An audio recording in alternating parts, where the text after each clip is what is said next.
In this video, I'm going to show you how to set up a print and cut job while using white ink as well. In this case, we're going to act like we're using a clear static cling, and we need a white backing on it to make sure we have our colors pop. For right now, I'm going to be using CorelDRAW X7 to show this video as well. First thing you want to do is make sure you have your Roland VersaCAMM swatch open in Corel. It's that same swatch that has your cut contour line. Also, it'll have our white ink here and metallic down here as well. This video is going to be based off white ink, but the same would apply if you were using metallic ink as well. If you do not have this swatch open, and you do have Corel X7, anything actually higher than X5, you can go up to Window, go down to Color Palettes, and open up your Color Palette Manager, which I do have open. And you're going to want to turn on the Roland VersaWorks palette, which is found underneath the Roland folder here. So with this image here, what you want to do is make sure you have white ink everywhere behind it. Unlike your cut line where you have to make it as a stroke, you're going to want to make the white a fill. So what I'm going to do is I'm going to grab everything on the screen, and I'm going to make a copy of my image. And then I'm going to paste the image right above it. And to know that I did it, if I move this image over, you can see that I have another image behind it. So what I want to do is with this image is weld it together to make it one solid piece. And just remember, this one that I have right here is that top layer. You can still see I have my image there. And I'm going to take this and make it my fill for my Roland spot color white by left-clicking on it. So now it has that spot color white fill. After that, what I like to do is always send it over to the back so we can actually see our design again. So to do that, I right-clicked, come down to Order, and I just send it to the back of the page. So now my design's there in the front.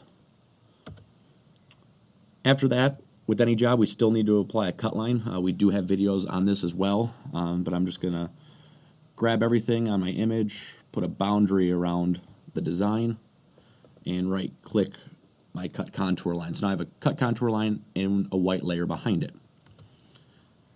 After this, your job is ready for print, and I'll show you how to set it up in VersaWorks. So for this file, I'm going to export it as an EPS. I'll just save it onto my desktop.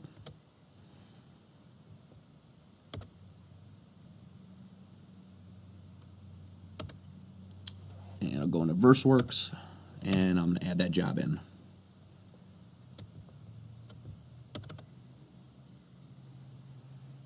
So it's going to look a little bit different than usual print cut jobs. You'll notice that there's this kind of red dashes that are over it, and that's representing where the white ink's going to lay down. Also, you'll notice in our special items queue, we'll have our A like usual because we added a cut line. But also, there's this white droplet, which means we're using white ink, or Roland VersaWorks recognizes that we use the white ink spot color. So there's one last step you have to do, and I'll double-click on the penguin to go into the job settings. You'll set up the job like you would normally. Add as many copies as you want, set it up as is. But the important part here is under the Quality tab. So for this one, Clear Static Cling is what we're acting like we're printing on.